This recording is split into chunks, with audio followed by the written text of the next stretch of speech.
So in today's video, I just want to talk about what the best way to deal with a competitor who's targeting your business by undercutting you on pricing is.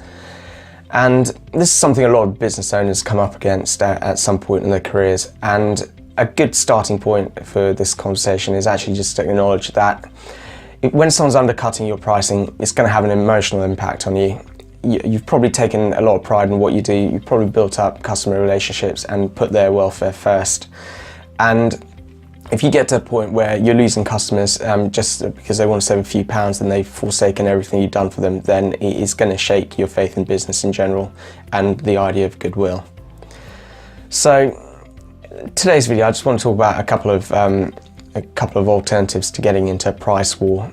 One of the natural instincts a business owner will have when this happens to them is that they'll want to just compete on pricing. They'll say, well, actually, if my competitor can afford to sell it for that, then maybe I should be selling it for that. And then they'll drop their pricing, the competitor will drop their pricing again, and they'll keep on dropping each other's pricing until one of their business fails or both of the businesses fail.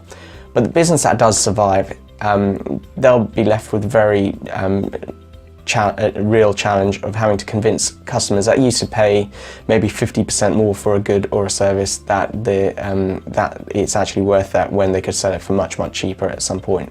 So there are really no winners. It's your business will either fail or you'll end up in a really tough position and it'll be very difficult to get back to the kind of money you were on.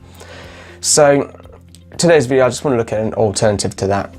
And an alternative to actually dealing with someone undercutting your pricing is you can actually keep your pricing the same and then just focus on service. The chances are if someone's undercutting your pricing, you probably lose some customers, which will free up time for you.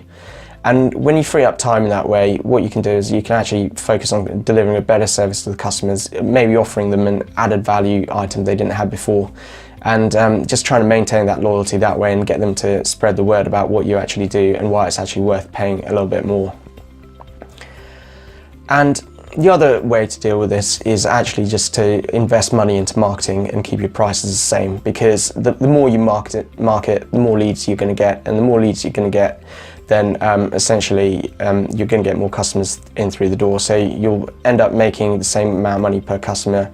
You'll get more of them through the door, so you'll probably have enough customers to replace the ones that have left because of the undercutting by your competitor.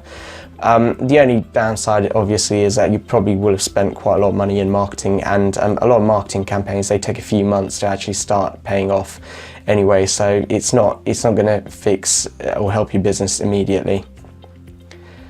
One of the other things to really consider is that the kind of customers you lose that are really price sensitive are probably good customers to lose, because really down the line you probably would have had to increase your prices anyway at some point, because you've got inflation, things in your industry change, the government always changes the legislation, the way people have to work. And what that would mean for your business is you might well have lost them just by having to increase your pricing later on anyway, if they're that price sensitive. And also, life's actually too short to work with people who are only using you because they feel you're cheap. You want to work with people who really respect what you do and are grateful for the service you provide.